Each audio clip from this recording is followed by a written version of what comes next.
Buenos días. Para mí pues es un gusto el poder estar nuevamente en escuela dominical. Gracias a Dios por la oportunidad que nos da, la dicha de servirle. Me van a tener que soportar algunos mesecitos, yo creo. Primeramente Dios, vamos a tener la oportunidad de continuar el estudio que habíamos estado realizando.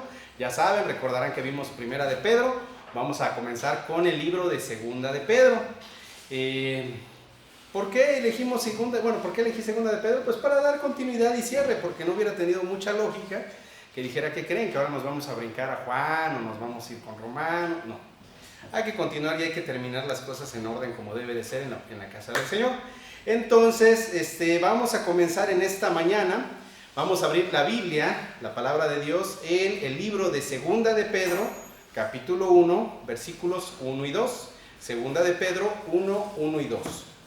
Y Segunda de Pedro 1, 1, 2, le vamos a dar lectura. Me siguen con la mirada, por favor. Dice: Simón Pedro, siervo y apóstol de Jesucristo, a los que habéis alcanzado por la justicia de nuestro Dios y Salvador Jesucristo, una fe igualmente preciosa que la nuestra. Gracia y paz os sean multiplicadas en el conocimiento de Dios y de nuestro Señor Jesús. Bueno, pues una vez más Pedro, ya saben. Empezamos Pedro y los apóstoles. Como siempre, quizás nosotros cuando estamos leyendo la palabra de Dios vemos esta porción y seguimos de largo. Sí, es Pedro presentándose a seguir, a entrar, a meternos. Pero una vez más podemos ver que si analizamos de forma detallada lo que está sucediendo aquí, es hermoso. Una vez más es hermoso. Vamos a comenzar primero esta mañana con una oración para que el Señor nos guíe. Y vamos a darle entrada al estudio. Vamos a orar, hermanos. Padre Santo, le doy gracias, Señor Dios, porque me da la oportunidad de estar junto con mis hermanos en Cristo. Le agradezco por permitirme una vez más, Señor, estar en la escuela dominical, Padre, para tener la oportunidad de juntos aprender con mis hermanos, Señor, acerca de su palabra. Le ruego, por favor, Señor, que me use según su voluntad, para que sea su palabra la única expuesta, Señor. Quite, por favor, de mi mente mis ideas, mis pensamientos, todo lo que me estorba, Señor, todo mi ser y carne que es débil, Señor, que no sirve. Y quiere usted, por favor, guiarnos en el entendimiento, en la comprensión y en la sabiduría de su voluntad. En el nombre de su Santo Hijo unigénito, mi Señor y Salvador Cristo Jesús, le doy gracias. Amén. Bueno, entonces vamos a comenzar el tema. Hoy vamos a ver nada más la pura introducción al libro de Segunda de Pedro.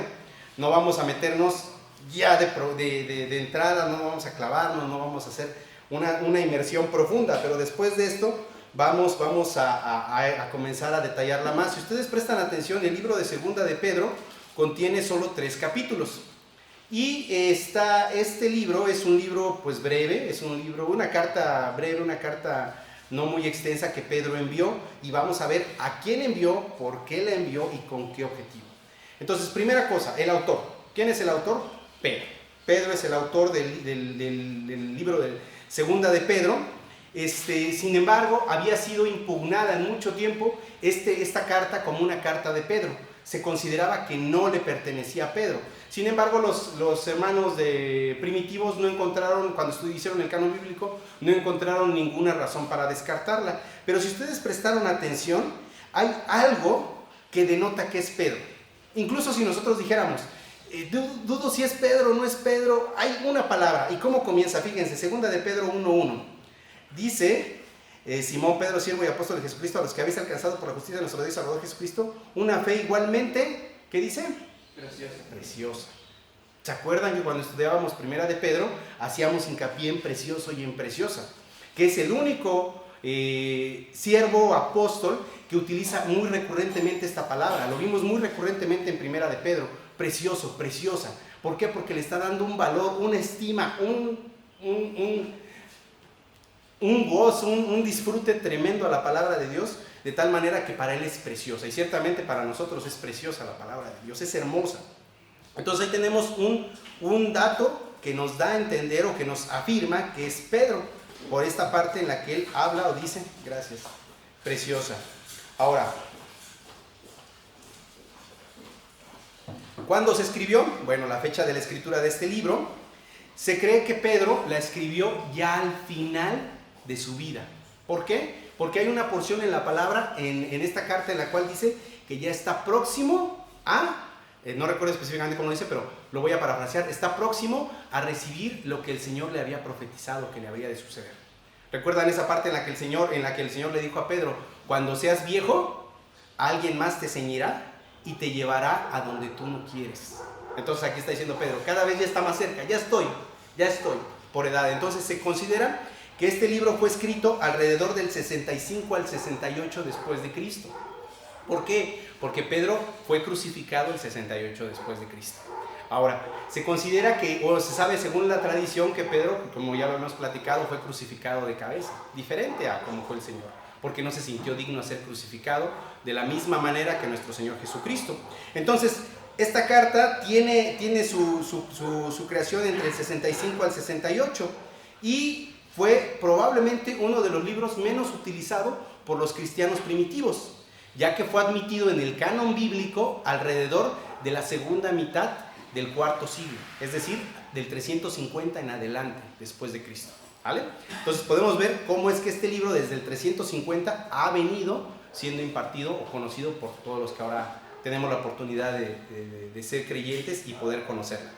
Ahora, ¿cuál es el propósito de la escritura o por qué razón Pedro escribió esto? Bueno, el tema principal o central del libro de Segunda de Pedro es alertar a la iglesia acerca de los falsos profetas, ya que estos falsos profetas habían comenzado a infiltrarse en las iglesias. Imagínense cuánto tiempo pasó después de que nuestro Señor Jesucristo ascendió. Pasaron 32, 33 años, pero ya estaban empezando los falsos profetas a entrar a las iglesias, ya estaban empezando a pervertir la palabra de Dios. Entonces el objetivo de Pedro es llamar la atención de la iglesia y decirles, ojo, pongan atención, no se dejen llevar por falsas doctrinas. Y empieza a debatir muchas cosas en el desarrollo de su libro. Básicamente es combatir la creciente apostasía y mostrarle a las personas, a los creyentes, acerca de la autenticidad de la palabra de Dios y que el regreso del Señor Jesucristo es seguro, es algo que estamos esperando. Ahora,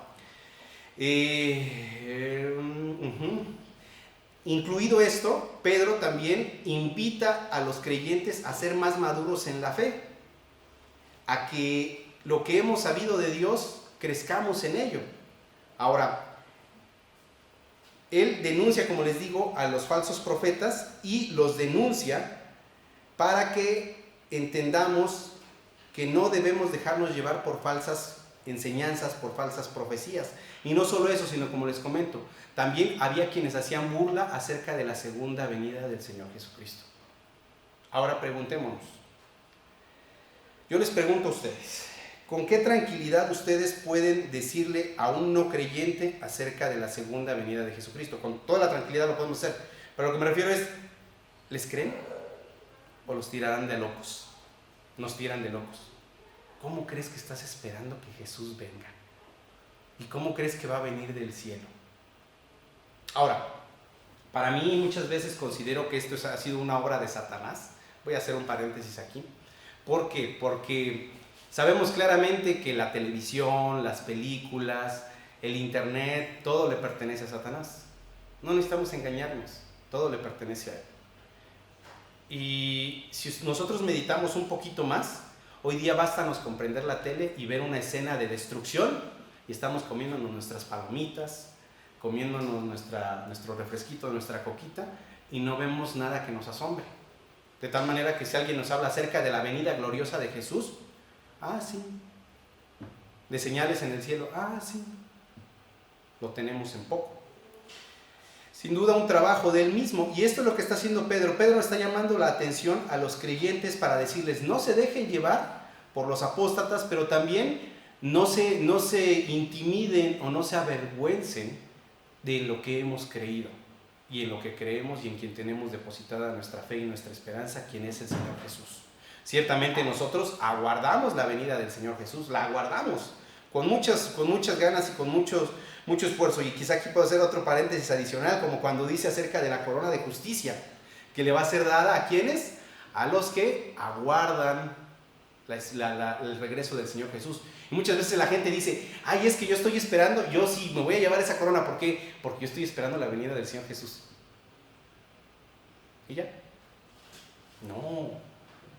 El aguardar realmente la venida del Señor Jesús es tener este deseo, estas ganas, este anhelo de decir, pues sí, me la paso bien, como rico, me muevo o tengo vida, pero no hay nada más glorioso que estar en la presencia del Señor, y yo anhelo su segunda venida, y anhelo poder tener al Señor Jesús conmigo, y anhelo poder estar en Él y con Él y verle y estar en la eternidad gloriosa con Él. Ese sueño maravilloso que tengo cuando a lo mejor me pongo a meditar, veo el cielo y veo hacia las estrellas y digo, Señor, ¿cómo vendrás? ¿Cómo será tu venida? ¿Será tan gloriosa? Yo sé que sí, pero no me cabe la mente para imaginarlo. Señor Jesús, ven pronto. Señor Jesús, yo quiero que tú vengas, y quiero que todas las personas que no te conocen te puedan conocer más, te puedan conocer, incluso los que ya te conocen te puedan conocer más.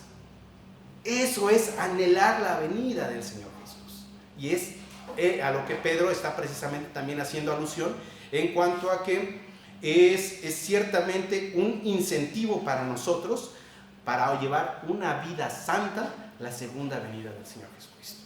¿Ok? Ahora, ¿por qué es relevante el libro de Segunda de Pedro? Bueno, como les compartía, en esta denuncia que él hace acerca de los falsos profetas, esto es muy aplicable hoy en día. ¿Por qué? Porque los falsos profetas estaban desde el Antiguo Testamento manifestándose, también en el Nuevo Testamento. Pero él explicaba acerca de que solamente un verdadero profeta no va a hablar acerca de su carne o de lo que él desea, sino que va a hablar acerca de las cosas del Espíritu, acerca de las cosas de Dios. Ahora, incluso aquí lo podemos ver, que es acerca de la autoridad de las Escrituras, la cual está certificada por las profecías cumplidas. ¿Qué significa esto? Lo que hemos platicado. Si yo estoy en el 2023 ya, han pasado 2020 años desde que el Señor Jesucristo ascendió, ¿vale? Pero realmente de la creación del mundo, dicen los judíos rabínicos que estamos en el 4700, ¿qué dije? 4783, si mal no recuerdo. Los rabínicos dicen que estamos en el 4783. Los caraítas dicen que estamos en el 4973, sí, 73 o 83, no recuerdo esa, la que dicen los caraítas. Es decir, desde la creación hasta ahora. 5000, perdón, no 4000, 5000, discúlpenme, 5783 y 5983, sí, porque tienen una diferencia de 200 años. Es decir, estamos a nada de que se cumplan los 6000 años de la creación. ¿Sale? De acuerdo a los judíos. Y durante este tiempo han existido profecías o profetas que el Señor ha dadoles de su palabra para que revelasen lo que habría de acontecer. Lo que hemos platicado, cosas que ya sucedieron y ya se cumplieron, pero razones por las cuales nosotros hoy día, al ver Apocalipsis o al ver todas las profecías que están por venir acerca del final de los tiempos, acerca de la gran tribulación, acerca del milenio, lo cierto es que los profetas o las profecías cumplidas certifican que la Biblia tiene autoridad, certifican que la Biblia es verdad. De tal forma que nosotros no hemos creído en un libro de fantasía. No es como que estemos leyendo J.R.R. Tolkien con El Señor de los Anillos, o como que estemos leyendo Crepúsculo, o que estemos leyendo todos estos libros de la historia sin fin. No, nosotros tenemos la fe más, la palabra de autoridad real. Incluso voy a hablar acerca del Corán, por ejemplo, tampoco. O ideas budistas, tampoco. O la Atalaya, tampoco. Nosotros tenemos la Biblia, la verdad, y hemos creído en la verdad. Entonces es relevante, muy relevante para nosotros el poder realmente comprender o escuchar acerca de que esta denuncia que Pedro hace acerca de los falsos profetas, debemos de entender y poder y saber reconocerlos. Y fíjense, lo cierto, hermanos, hermanas, es que hoy día, gracias a Dios por la congregación en la que estamos, tenemos esta certidumbre de que para nosotros no es difícil reconocer la falsa doctrina. Yo conozco la historia de algunos de ustedes, no de todos. No he tenido la oportunidad muchas veces de hablar al detalle con todos ustedes. Pero sé que algunos de ustedes venían de sectas.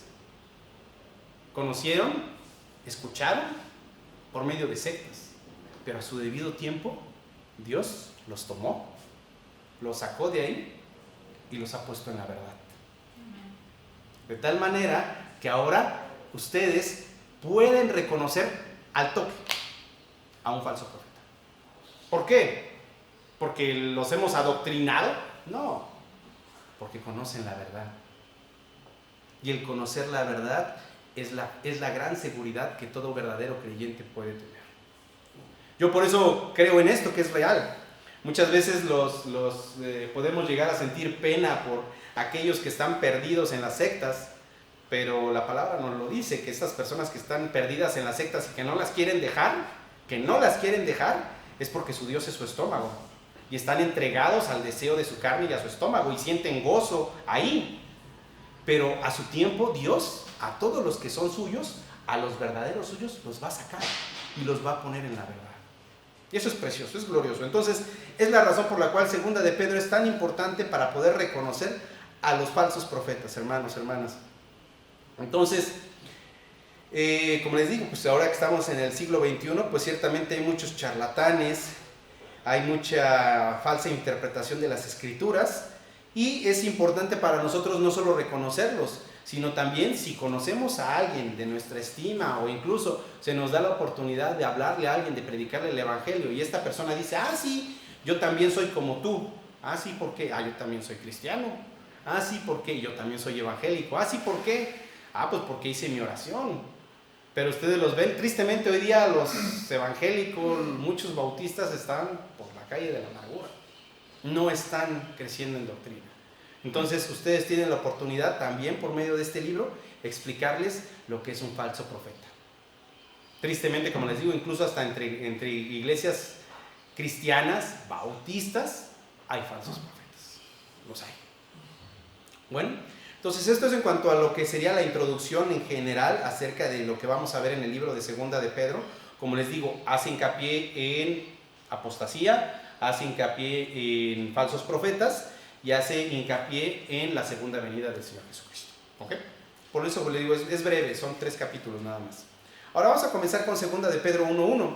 Segunda de Pedro 1.1 nos dice, Simón Pedro, siervo y apóstol de Jesucristo, a los que habéis alcanzado por la justicia de nuestro Dios y Salvador Jesucristo, una fe igualmente preciosa que la nuestra. Bueno, ¿cómo comienza él? Presentándose. Es necesario, es como si yo dijera, pues Omar Bazán, aquí delante de ustedes. Pero él, si ustedes prestaron atención, no se presentó de la misma forma como se presentó en el libro de Primera de Pedro. En el libro de Primera de Pedro, si vamos ahí, lo tienen ahí atrásito, nada más denle vuelta a su hojita, 1 o 2 hojitas, dice Pedro, apóstol de Jesucristo. Ahora aquí él se presenta como Simón Pedro. Es decir, él está dando primero su nombre. Yo me llamo Simón. Simón proviene de la palabra de Shimón, es un hebraico de Shimón y significa escuchar o el que escucha. Pedro, en su momento lo vimos que Pedro significa piedra pequeña. Recuerdan que era lo que analizábamos acerca de Pedro como una piedra pequeña contra la Petra, quien es Cristo Jesús, la roca, el monolito gigante. Aquí él está diciendo, yo soy Simón, es decir, el que escucha, el hombre, el débil, el humano, pero también la piedra. Pero no la piedra por mí. Ahora, si parafraseáramos o intentáramos darle un poco de camino a su nombre o a esta conjunción, pudiéramos decir que él con justa razón puede presentarse ya de esta manera, al decir, yo soy el que escuchó a Dios, quien me hizo la piedra.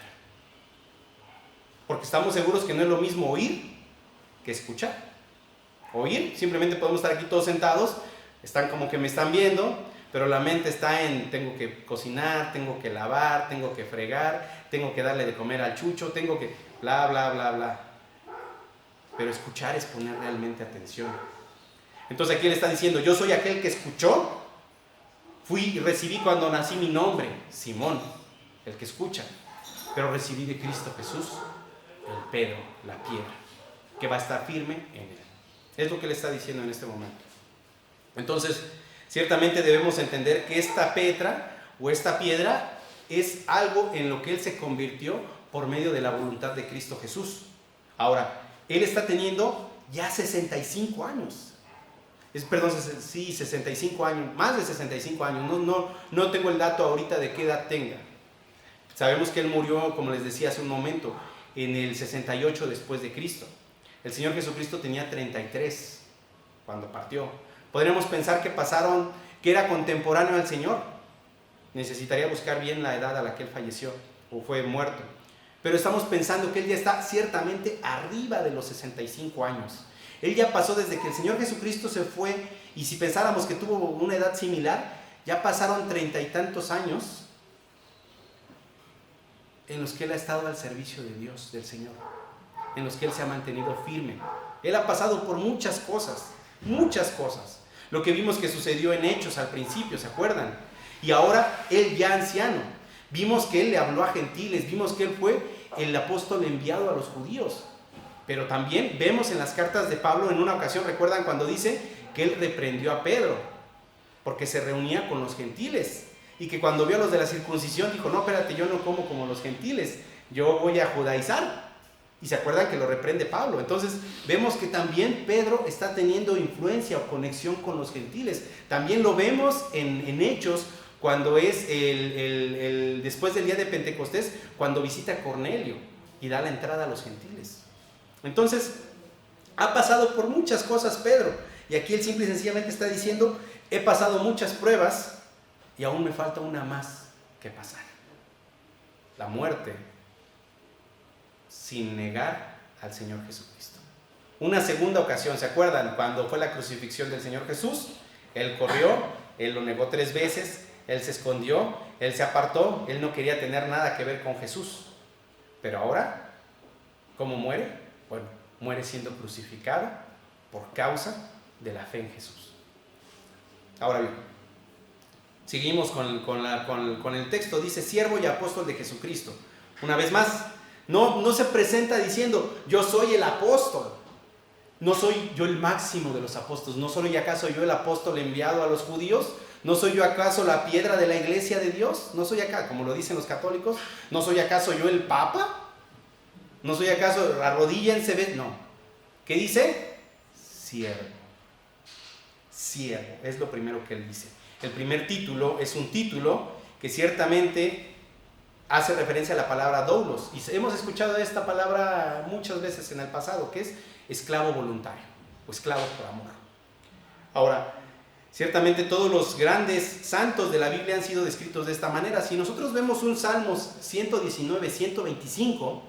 Salmo 119, 125, se los voy a ir pasando así. Salmo 119, 125, ahí vemos ¿a quién? Al rey David, que dice, tu siervo soy yo, dame entendimiento para conocer tus testimonios. Si nosotros le preguntáramos a los judíos, ¿quién ha sido el mayor rey de Israel? ¿Quién creen que respondería? David. Entonces entendemos que fue el hombre con mayor riqueza, con mayor poder, con mayor autoridad. Y sin embargo, él se nombra a sí mismo también siervo de Dios. Esta es una característica, hermanos, hermanas, que debe de identificar a los que somos hijos de Dios. Antes de llamarnos, yo soy cristiano,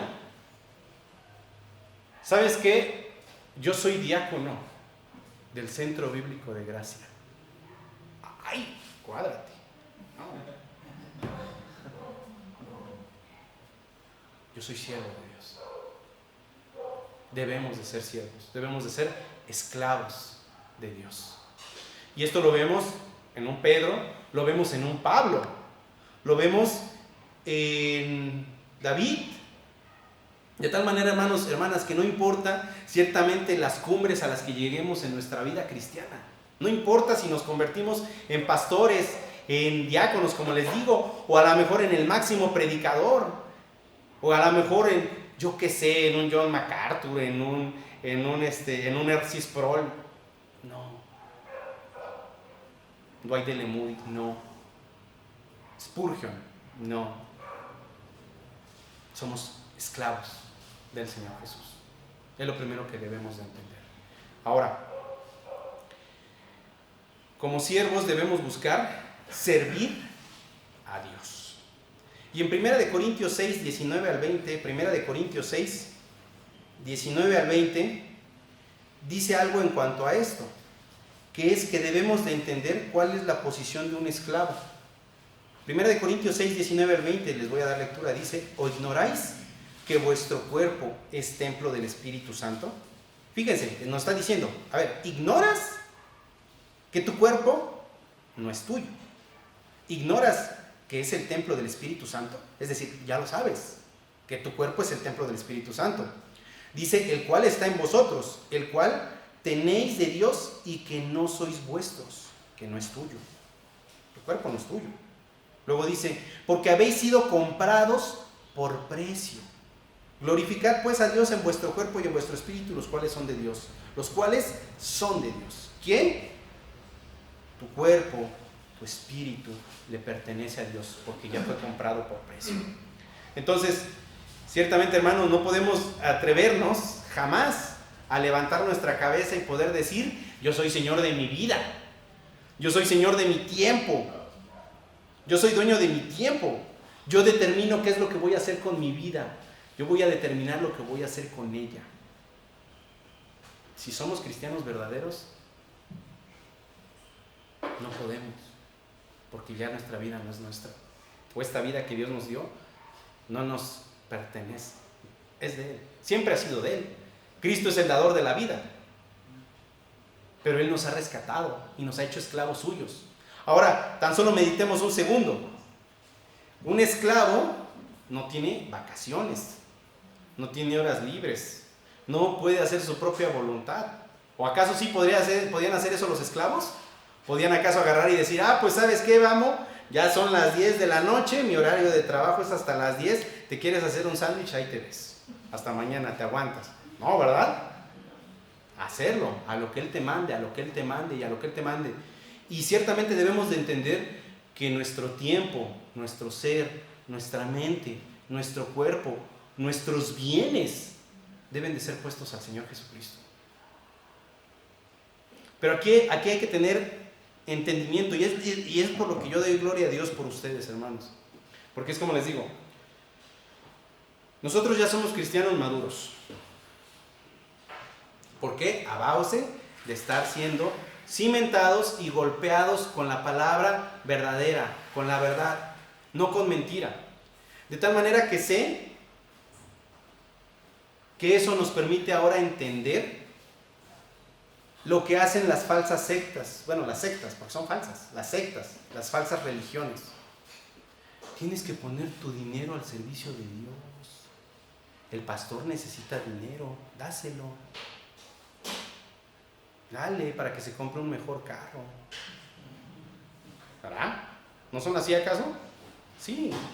Pero ¿qué pasa? Aquí te dice claramente que tienes que poner todo tu ser y todo para ti, para Dios. Entonces tienes que darle todo lo que tienes. No tienes para comer, no te preocupes. Mientras más des y más abones, más bendiciones van a venir a tu vida.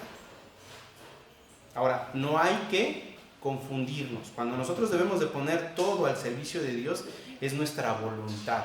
De tal manera que nosotros, y como les digo, recursos, pero cuando realmente existe la necesidad. Y verla, y apoyar, y ayudarnos entre nosotros. Ahora, en este término o en este sentido, ¿qué es el poner mi voluntad al servicio de Dios?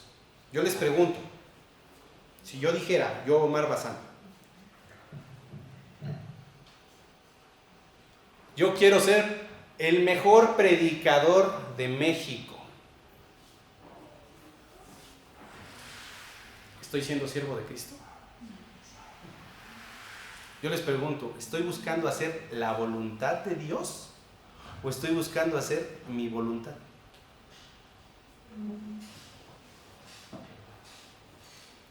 Una cosa es identificar los dones que Dios nos ha dado y otra cosa es quererme imponer y hacer lo que yo quiero sobre la voluntad de Dios.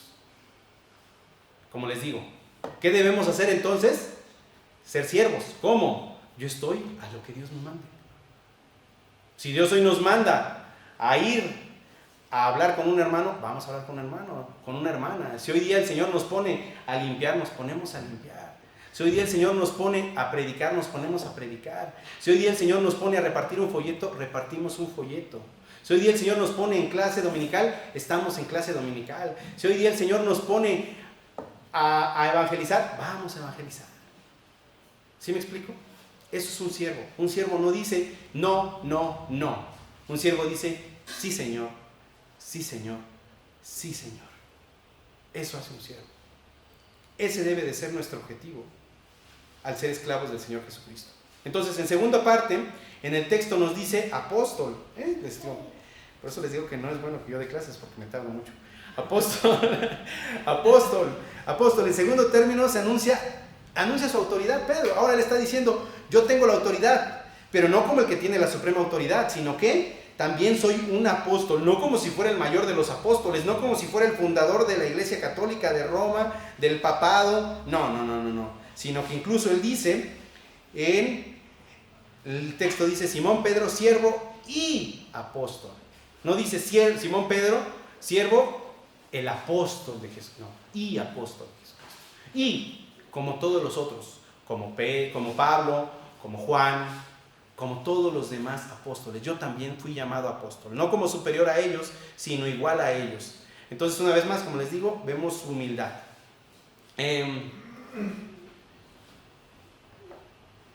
Continúa el texto diciéndonos, a los que habéis alcanzado, dice Simón Pedro, siervo y apóstol de Jesucristo, a los que habéis alcanzado.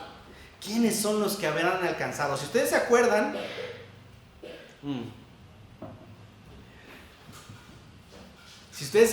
cuando comienza Primera de Pedro, dice, fíjense, en Primera de Pedro 1:1, Pedro, apóstol de Jesucristo, a los expatriados de la dispersión en el Ponto, Galacia, Capadocia, Asia y Bitinia. En su momento, cuando estudiamos esta parte, revisamos que él se refería a judíos creyentes, cristianos, convertidos, que fueron exiliados, que fueron sacados, que fueron echados fuera. Ahora él está diciendo a los que habéis alcanzado. Estos son otros. Vimos al final que también nosotros como gentiles, expatriados, expatriados me refiero a que no pertenecemos a Israel, pues también podríamos considerarla nuestra, ¿no? Pero es un poco forzada, pero también es una instrucción a nosotros. Pero esta sin duda, segunda de Pedro, ha sido escrita a los gentiles, y vamos a ver por qué. A los gentiles. Ahora, aquí dice a los que habéis alcanzado. ¿Qué habéis alcanzado? Una fe, por la justicia de nuestro Dios y Salvador Jesucristo, una fe igualmente preciosa que la nuestra. Es decir, aquellos que han tenido la oportunidad de recibir la misma fe que Pedro, y que los apóstoles, y que Israel como los judíos. ¿Ok? Ahora, cuando dice por la justicia, ahorita vamos a ver un poquito más al detalle, por la justicia de nuestro Dios y Salvador Jesucristo. Aquí es importante destacar, ahorita voy a regresar porque conecta la primera sección con las siguientes, pero aquí voy a hacer un paréntesis cuando dice por la justicia de nuestro Dios y Salvador Jesucristo. Aquí él nos está diciendo que nosotros, o aquellos que han alcanzado la fe, la han alcanzado no por sí, no de sí mismos, sino la han alcanzado por medio de la justicia de Dios y nuestro Señor Jesucristo, de nuestro Dios y Señor Jesucristo.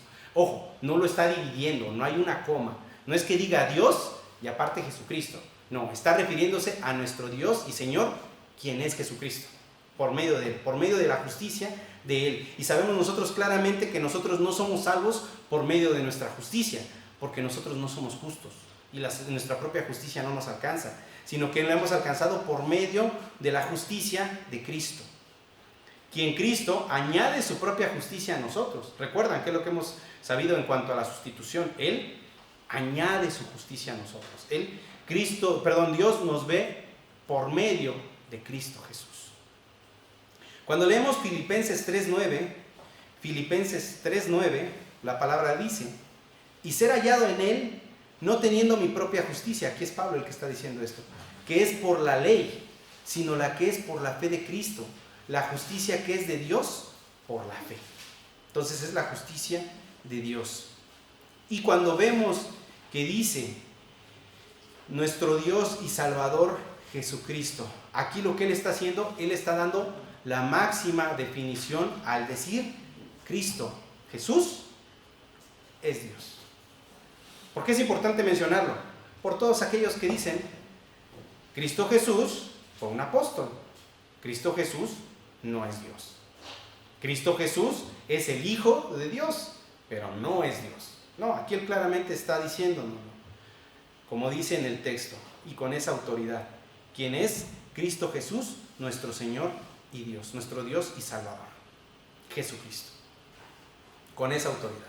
Entonces, aquí tienen incluso ustedes, el día de mañana, si alguien les dice, es que Jesús no es Dios, aquí dice, aquí está la autoridad de la Escritura. ¿Que han recibido qué? Una fe igualmente preciosa que la nuestra. Y aquí es donde les digo que se conectaba. Que la nuestra. Aquí Pedro está hablando en plural. Que la nuestra. ¿Nuestra de quién? ¿Nuestra de quiénes? De la suya, de Pedro. Pero de Pedro con quién, porque está hablando en plural. Se puede entender en dos sentidos. Como él se está presentando primero como un apóstol. Y dice, han recibido la misma fe que hemos recibido los apóstoles. Pero no solo él era apóstol, sino también judío, israelita. Y acuérdense que la salvación vino primero a los judíos, vino primero a Israel y después a los gentiles. Entonces hemos recibido la misma fe, una fe valiosa, una fe clara, por esa exacta misma fe. Y lo que les decía, aquí la palabra que utiliza como nuestra es isótimos, que significa igual valor u honor. Es decir, no es menor ni es superior, es igual a la de ellos. Y yo les pregunto, hermanos,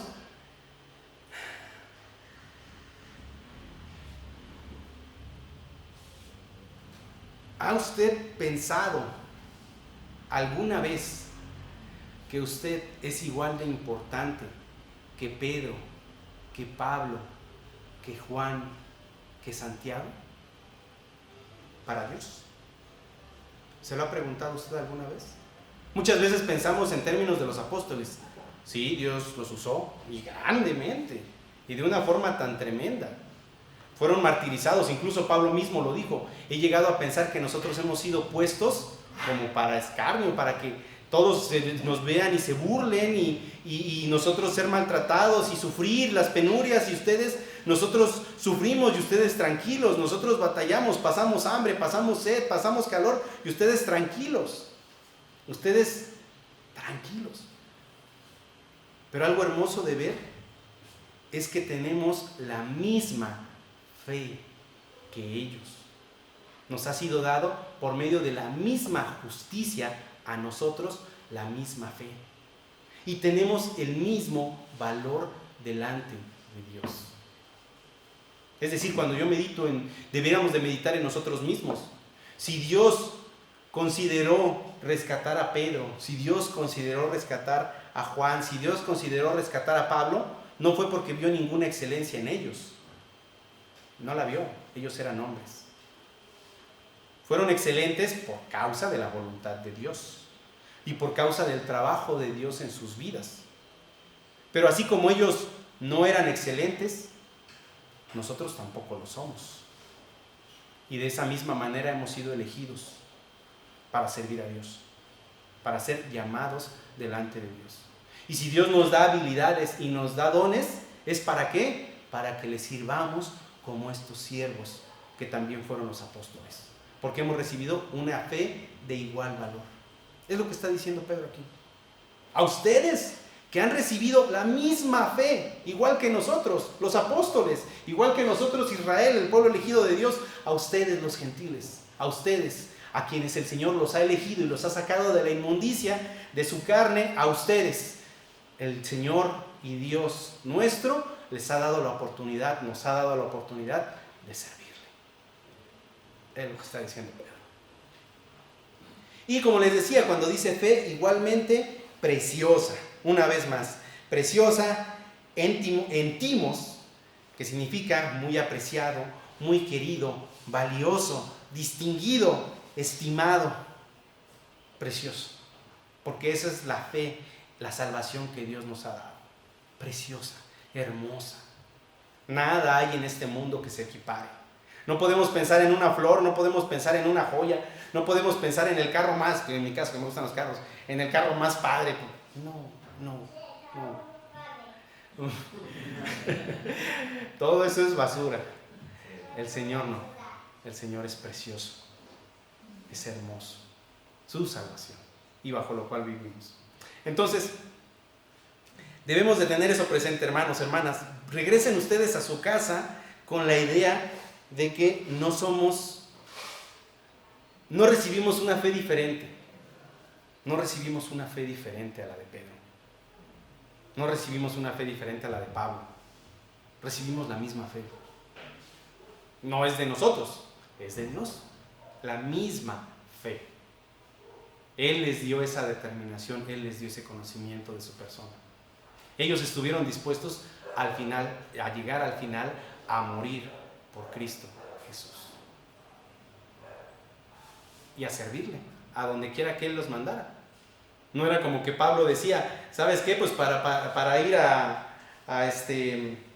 Corinto, pues necesito que me pongas un barco privado con el mejor banquete para yo poderme ir, unos cuantos esclavos para que estén a mi servicio en cuanto yo los necesite. No, él dijo, Señor, a lo que usted me mande. Si he de sufrir hambre, sufriré hambre. Si he de sufrir cárcel, sufriré cárcel. Si he de sufrir penurias, las sufriré por usted. La diferencia, la entrega, el conocimiento del Señor. Y es lo que vamos a ver con lo que comienza el segundo versículo, que dice, segunda de Pedro 1:2, gracia y paz os sean multiplicadas en el conocimiento de Dios y de nuestro Señor Jesús. Fíjense, ¿cuál es la sublime oración del apóstol Pedro? Él dice que la gracia y paz les sean multiplicadas. Yo la conozco, yo conozco la gracia y conozco la paz de Dios y la he tenido multiplicada. Y también es mi deseo para ustedes, que les sean multiplicadas. Pero Él mismo está dando la fórmula, Él está dando la oración y el resultado. Pero antes de eso hay que ver que dice gracia y paz, y ciertamente lo que hemos estudiado incluso en el instituto, y yo les comparto, la vez que estudié esto con el pastor, yo me acuerdo que para mí fue así como un pum, pum. ¿Por qué? Porque decía gracia y paz. Y no es casualidad que esté en este orden, no dice paz y gracia, dice gracia y paz. Porque la única manera en la que una persona puede tener paz es teniendo primero gracia. La gracia de Dios. Porque ciertamente no puede ser al revés. ¿Por qué? Porque no hay paz para los que están sin la gracia de Dios. No hay paz. Los que están sin la gracia no tienen paz. Y ciertamente Dios en su buena voluntad no nos dio lo que merecíamos, sino que Él nos dio lo que necesitábamos, que era la salvación, la paz, la reconciliación con nuestro Señor Dios. Eso es lo que Él nos ha dado, la liberación por medio de su Santo Hijo. Y en Romanos 5:1 y 2, dice, justificados, primero hay que ser justificados, pues por la fe en quién, en Cristo Jesús. Segundo, tenemos paz, ¿para con quién? Con Dios. ¿Por medio de quién? De nuestro Señor Jesucristo, por quien también tenemos entrada por la fe a esta gracia, en la cual estamos firmes y nos gloriamos en la esperanza de la gloria de Dios. Estamos firmes y nos gloriamos por esta gracia preciosa y hermosa que es la fe en su santo y bendito nombre. Fíjense, precisamente este sábado pasado le decía a los chavos, a los jóvenes, les decía, jóvenes, les voy a hacer una pregunta. Si el Señor Jesucristo viene hoy al arrebatamiento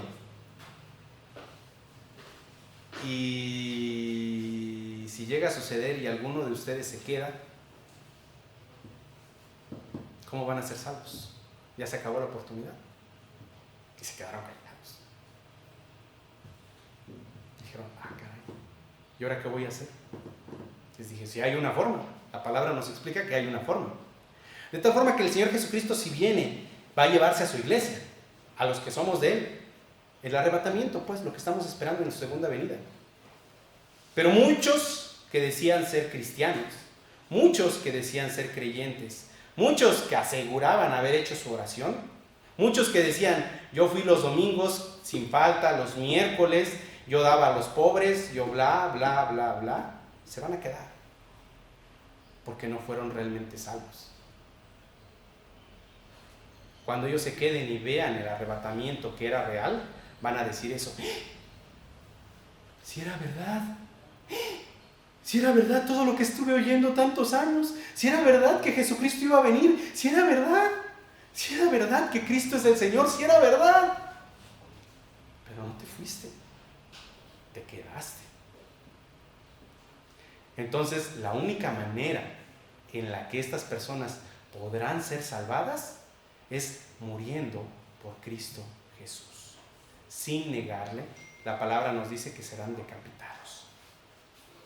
Va a ser la única manera en la que la persona podrá ser salva. Ya no va a haber más. Ya no va a haber otro sello. Ya no va a haber más. El Espíritu Santo ya no va a estar morando aquí. Ya no va a estar en la tierra. Se va a retirar. Y las personas que estén firmes realmente, ahora sí tendrán que morir por el Señor. ¿A quién le suena? Los apóstoles. Pero ellos tenían al Espíritu. La única manera en la que podrán ser salvados será estando firmes en la esperanza. Allá no será esperanza, porque para ellos ya será un hecho de quién era Jesús. Y bueno, dice aquí claramente, ciertamente Dios en esta gracia y paz, por medio de esta gracia nos da la paz, como les decía, y tenemos esta paz por medio de nuestro Señor Jesucristo. Y multiplicadas, ¿cómo va a ser multiplicada en nosotros la gracia y la paz? Yo les pregunto, ¿será acaso a través de un sueño, de una visión, por un ángel que les hable, por un milagro de sanación en la televisión, van a ser multiplicada la gracia y la paz? Tal vez al hablar en lenguas desconocidas va a decir, ¿sabes qué? Tú ya tienes mucha gracia y tú ya tienes mucha paz porque hablas en lenguas desconocidas. No, la única manera va a ser por medio del conocimiento de nuestro Señor Jesucristo, como lo dice ahí. Por medio del conocimiento de nuestro Señor Jesucristo. Y ciertamente Pedro quiere que nosotros poseamos este conocimiento, donde la palabra es, ya estamos para acabar, donde la palabra es epignosis y significa superconocimiento. Es tener un superconocimiento de Dios. Y el superconocimiento no se reduce a, hermano, yo estudio los libros de los comentarios bíblicos todos los días de la semana, soy un experto, ya soy un erudito. Eso no es superconocimiento. Superconocimiento es tener un conocimiento íntimo con Cristo Jesús, una relación con Cristo Jesús. Porque podré tener yo mucho conocimiento, podré leer mucho de seáis piadosos, seáis piadosos, seáis piadosos, pero yo no soy piadoso. Seáis humildes, seáis humildes, seáis humildes, pero yo no soy humilde. Sirve a Cristo, sirve a Cristo, sirve a Cristo, pero yo mejor sirvo a lo que es mi carne y a lo que yo quiero. Eso no es un conocimiento de Cristo Jesús.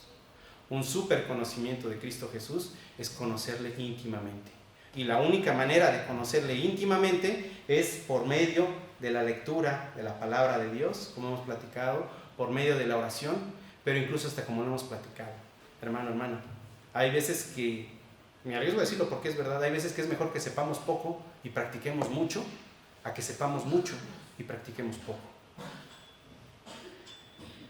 Eso es el conocimiento, la epignosis. Y en Filipenses 3:10 nos dice la palabra, a fin de conocerle y el poder de su resurrección y la participación de sus padecimientos, llegando a ser semejante a él en su muerte. Es decir, debemos buscar la semejanza con nuestro Señor.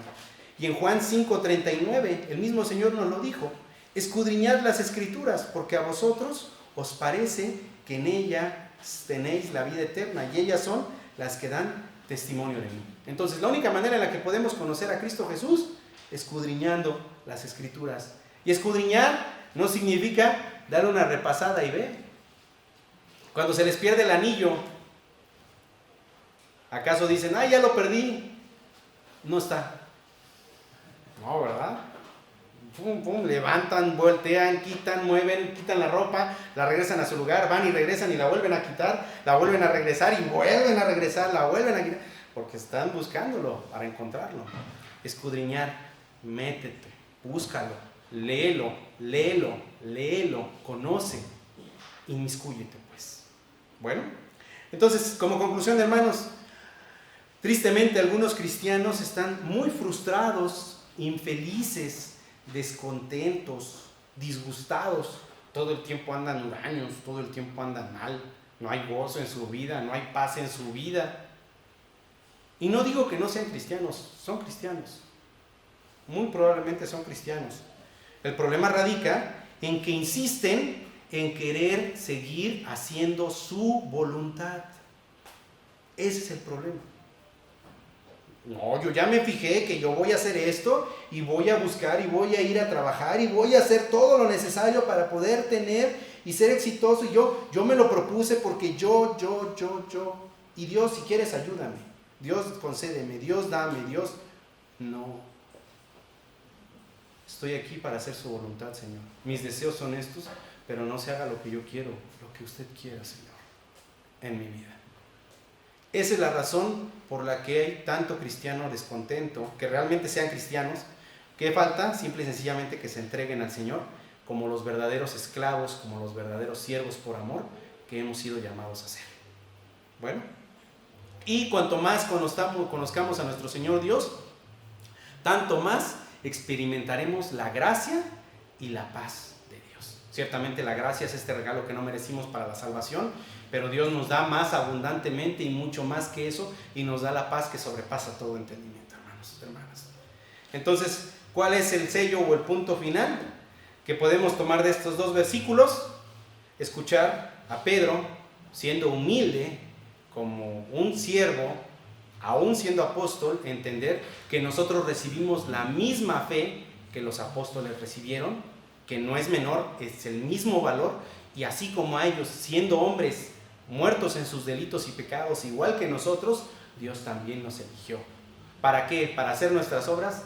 No, para hacer la voluntad del amo y Señor, Cristo Jesús. Bueno, vamos a orar. Padre Santo, le doy gracias, Señor Dios, porque nos da la oportunidad de estar aquí juntos. Gracias por su preciosa palabra, Señor. Le ruego, por favor, que nos guíe en su camino para que, según su voluntad, andemos, Señor, y que esto que hemos estudiado hoy lo podamos llevar a la práctica, Señor. Entender que somos siervos suyos, Señor, que no estamos para hacer lo que nosotros queremos, sino para hacer su voluntad. Guíenos, por favor, para vencer la carne, Señor, vencer esta carne, Señor, que nos jala, que nos guía hacia otros caminos diferentes a usted. Le agradezco, pues, por esta dicha que me da, en el nombre de su unigénito Hijo, mi Señor y Salvador, Cristo Jesús. Amén.